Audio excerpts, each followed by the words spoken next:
5 Muslim inventions that changed the world. Number 5. Hygiene. Washing and bathing are religious requirements for Muslims, which is perhaps why Muslims perfected the recipe for soap, which we still use today. They combined vegetable oils with sodium hydroxide and aromatics such as thyme oil. Shampoo was also introduced to England by a Muslim who opened a bathhouse on Brighton seafront in the year 1759. He was also appointed shampooing surgeon to Kings George IV and William IV. Prophet Muhammad, peace be upon him, also popularized the use of the first toothbrush.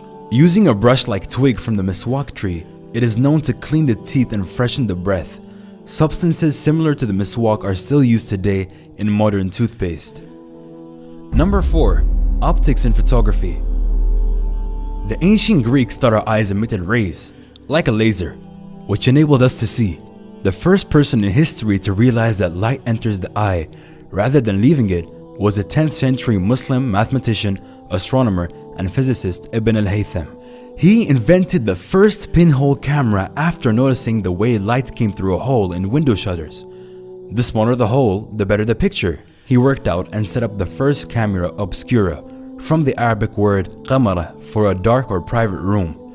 The Muslim scholar Abu al-Hasan, known as Al-Hazin from Basra, was also the first person to describe how the eye works in detail. He carried out experiments with reflective materials and proved that the eye does not sense the environment with sight rays, as scientists had believed up until then. He also discovered that curved glass surfaces can be used for magnification.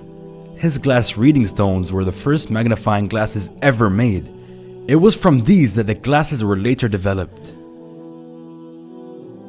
Number 3. Hospitals and free healthcare. The first modern hospital with nurses and a training center was in Cairo, in the Ahmed ibn Tulun Hospital, which was established in the year 872. The hospital provided free care for anyone who needed it, a policy based on the Muslim tradition of caring for the sick. Although slightly more basic hospitals had existed prior to this in Baghdad, it was the Tulun Hospital which would later serve as a template for all hospitals around the globe. Soon after the creation of hospitals, around the year 1000, a Muslim doctor known as Al-Zahrawi published a 1,500-page illustrated encyclopedia of surgery that was used in Europe as a medical reference for the next 500 years. Number 2. Education. In the year 859, a young princess named Fatma al-Firhi founded the first degree-granting university in Fez, Morocco. Her sister Maryam founded an adjacent mosque, and together the complex became the Al-Qarawiyyin Mosque and University. Still operating almost 1,200 years later, the center is a reminder to people that learning is at the core of the Islamic tradition.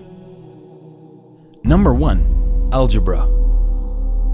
While many people may not particularly appreciate the importance of algebra, it is one of the most important contributions of the Muslim Golden Age to the modern world. It was developed by the great scientist and mathematician Muhammad ibn Musa al-Khwarizmi, who lived from the year 780 to 850. In his book, The Compendious Book on Calculation by Completion and Balancing, he set forth the basic principles of algebraic equations. The name of the book itself contains the word al-jabr, meaning completion, from which the Latin word algebra is derived. In the book, Al-Khwarizmi explains how to use algebraic equations with unknown variables to solve real-world problems such as zakat calculation and inheritance division. A unique aspect of his reasoning for developing algebra is the desire to make calculations mandated by Islamic law easier to complete in a world without calculators and computers. Al-Khwarizmi's books were translated into Latin in Europe in the 1000s and 1100s, where he was known as the Algorithmi. The word algorithm is based on his name and his mathematical works. Without his work in developing algebra, modern practical applications of math, such as engineering, would not be possible. His works were used as math textbooks in European universities for hundreds of years after his death. Thank you for watching our top 5 video. Please remember to like and share this video, and check out our previous video on the top 5 misconceptions about Islam.